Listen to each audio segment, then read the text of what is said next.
Eu resolvi dar uma revisitada nos números de uma pesquisa que foi divulgada na semana passada em primeira mão pela nossa colunista de todas as manhãs, Mônica Bergamo. Ok. A pesquisa censitária da população em situação de rua de São Paulo. Veja, eu não vou falar de São Paulo, eu vou falar de um problema nacional. Mas a pesquisa mais recente foi feita em São Paulo. Não foi feita no Rio, não foi feita em Salvador. Aliás, os dados a respeito da população em situação de rua no Brasil são muito defasados. O que mostra, em parte, a preocupação das autoridades com este problema, com esse nó social. Nós temos 50 milhões de pessoas que recebem Bolsa Família. A gente tem um déficit de moradia de mais de 7 milhões de casas. Então, 7 vezes 4, 28, é 7,7. Então, tem umas 30 milhões de moradias que você precisaria fazer para resolver o problema da moradia. E a pessoa que vive em situação de rua é uma pessoa homeless, né? É uma pessoa sem casa. Ela não está na rua porque ela não tem casa. Porque tem muita gente sem casa que aluga, mora num barraco, numa favela e entra na estatística de déficit habitacional, mas não entra na estatística de pessoa vivendo em situação de rua. Então é um estágio mais avançado. A gente tem uma evolução, não no sentido de melhora, mas de uma mudança de quadro, que de 2000 a 2010 a população brasileira cresceu 10%, 12% na verdade, e a população favelada cresceu 70%. Então, você tem uma transformação, um crescimento populacional, um movimento de urbanização, e essas pessoas não estão indo para residências ortodoxas, elas estão indo para favela, comunidades. Eu prefiro falar favela. Acho que comunidade diminui a gravidade do problema, dá um ar carinhoso para algo que não tem nada de carinhoso. Você pode até conseguir viver bem numa favela, mas é favela. E as pessoas puderem escolher entre morar na favela e morar numa não favela, preferem morar numa não favela. De 2008 a 2017, o salário mínimo no Brasil subiu 60% e o preço dos aluguéis subiu 100%. É evidente que deu uma descasada, é evidente que complicou a vida das pessoas. E o valor dos imóveis, até mesmo nas favelas, subiu muito. O aumento médio nesse período, que eu me refiro, são 10 anos, nós estamos falando de um aumento de 280%. 100% é o dobro, 200% é o triplo, 280% é quase 4 vezes. É muito dinheiro, é muita coisa. A vida fica muito difícil, muito cara e tem um limite. E a Prefeitura da cidade de São Paulo divulgou na semana passada, né, o resultado dessa pesquisa, que é o censo das pessoas em situação de rua, o censo do morador de rua. Quem escuta isso acredita que a cidade de São Paulo estava tentando aferir quem vive nas ruas de São Paulo. Ou seja, que a gente estava numa tentativa honesta, transparente, clara para verificar quantas pessoas não têm onde morar, né? Quantas pessoas passam o dia na rua e à noite vivem num abrigo, ou dormem na rua, ou dormem naqueles barracos improvisados atrás debaixo de viadutos, encostados em paredes e tal. Mas não é isso que a prefeitura mediu no censo. E também não porque a prefeitura é malvada, mas existe um decreto de 2009, do tempo do Lula, um decreto federal, que define o que é uma pessoa em situação de rua. E o que diz o decreto? Considera-se população em situação de rua o grupo populacional heterogêneo que possui em comum a pobreza extrema, os vínculos familiares interrompidos ou fragilizados e a inexistência de moradia convencional regular e que utiliza os logradouros públicos e as áreas degradadas como espaço de moradia de sustento, de forma temporária ou permanente, bem como as unidades de acolhimento para pernoite, ou seja, pode dormir em abrigo. Claro que não está dito aqui, e eles fizeram uma interpretação muito restrita do que significa você viver num logradouro público ou área degradada como espaço de moradia. Alguém que constrói um barraco de madeira debaixo de um viaduto não se encaixa nessa categoria? Para fins do censo divulgado pela prefeitura, não se encaixa. Não se encaixa. Então ele é um não morador de rua. Ele é uma pessoa que não está em situação de rua. Passa o dia na rua, na hora de dormir, em vez de ir para um abrigo que é muito melhor do que o lugar onde ele dorme num barraco de madeira debaixo do viaduto e esse cara tá bem. O que é uma coisa para se perguntar se faz sentido ou não. Bom, O objetivo do decreto não era guiar os censos das cidades. O objetivo do decreto era estabelecer uma definição para saber quem seria beneficiário de uma determinada política pública. Você tem que ter um corte. Aí, se você inclui o cara que mora debaixo do viaduto, é de se perguntar por que não inclui o cara que mora num barraco de madeira numa favela. E aí chega uma hora que você... Onde é que você põe a nota de corte, né?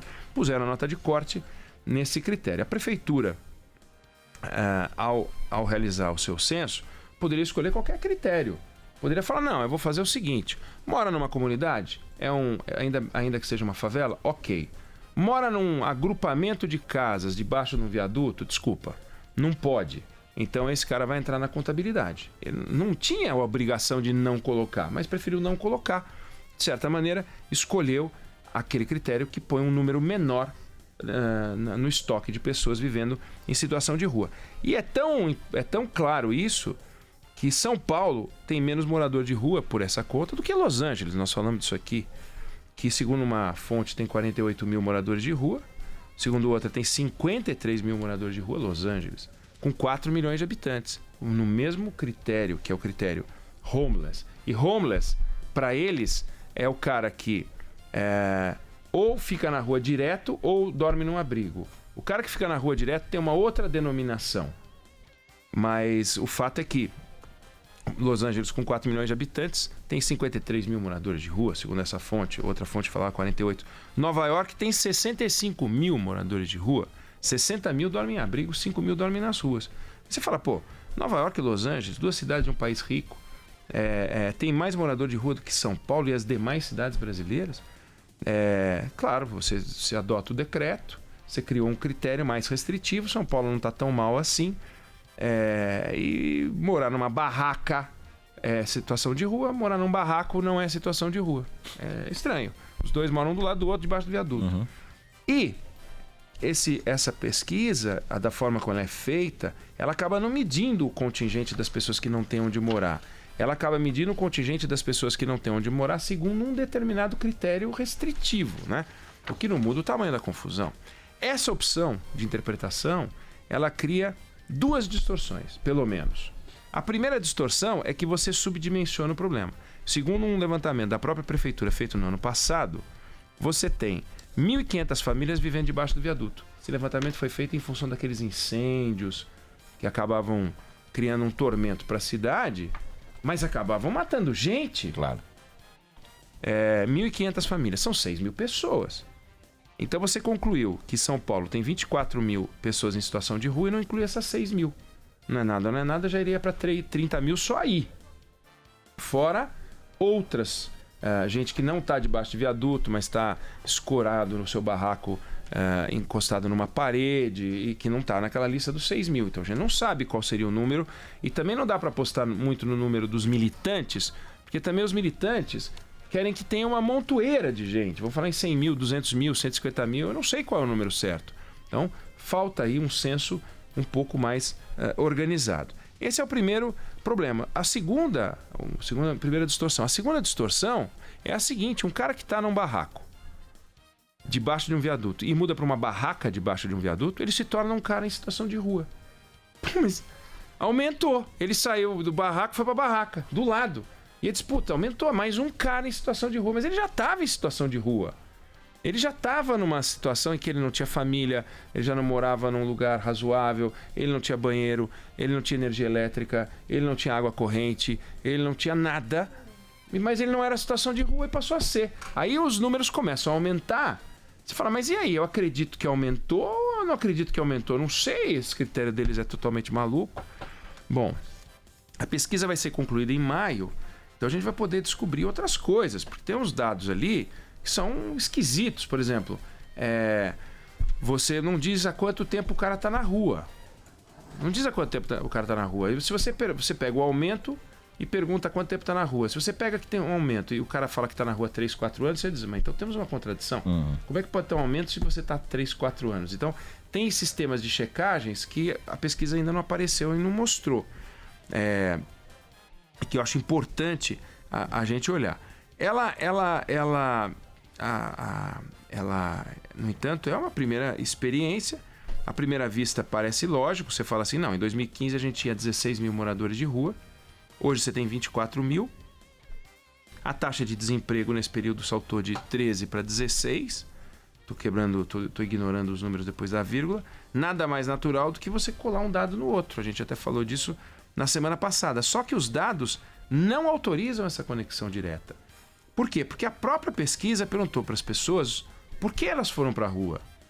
Aí 50% fala conflito familiar, separação ou falecimento de familiar. Pô, não é perdi um emprego. Metade diz que não é.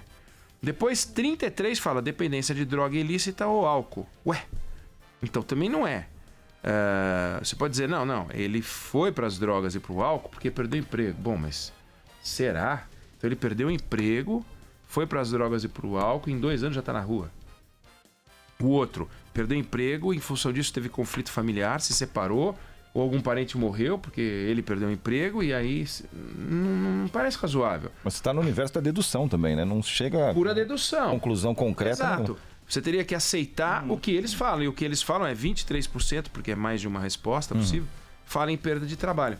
Então, perda de trabalho é 1/4 do total. 3/4 do total não tem nada a ver com isso. Se 3/4 do total não tem nada a ver com isso, a situação econômica tem seu peso, óbvio que tem seu peso. Não é à toa que países mais pobres, mais miseráveis, com maior taxa de desemprego, tem mais gente em situação de rua. Mas isso mede muito mais uma forma como o Estado brasileiro vê essa turma. A preocupação. Por quê? Saiu uma pesquisa feita pela Universidade Federal da Bahia perguntando a situação das pessoas. Bateu muito com isso aqui, conflito familiar, dependência de droga. E quase metade eles apresentavam transtornos mentais. Indícios de transtornos mentais. Indícios, né?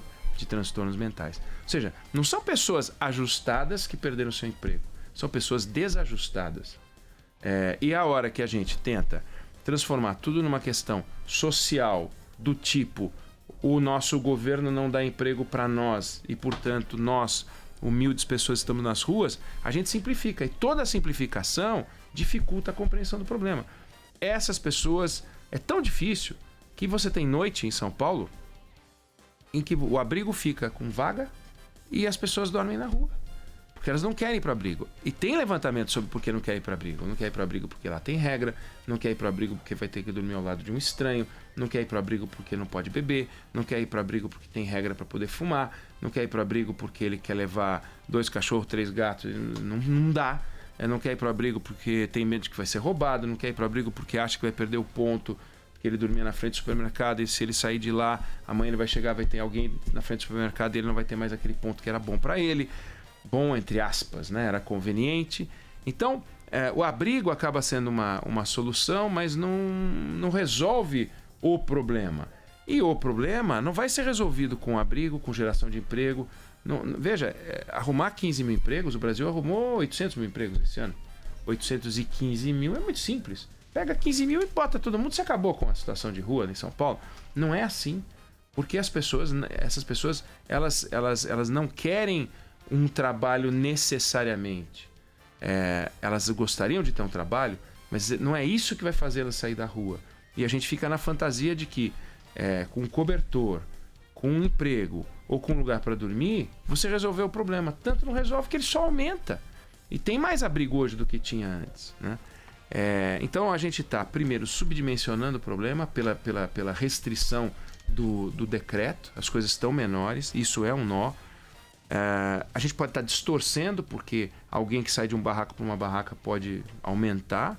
A gente está associando a coisa errada. E a verdade é que a ida para a rua é um processo muito complexo, muito complexo. Não é uma associação direta. A pessoa tem que quebrar várias barreiras para poder aceitar que ele vai para a rua. Não é um negócio simples. Agora, nós temos que olhar para esse problema com muita atenção, porque é um problema sério e difícil de resolver. E ele não é sério e difícil de resolver, e sério porque nos incomoda, nós não moradores de rua. Porque, de fato, incomoda todos nós ver alguém na rua. Seja porque a gente é solidário, seja porque a gente não gostaria que isso existisse. Como a gente gostaria que não existisse a miséria.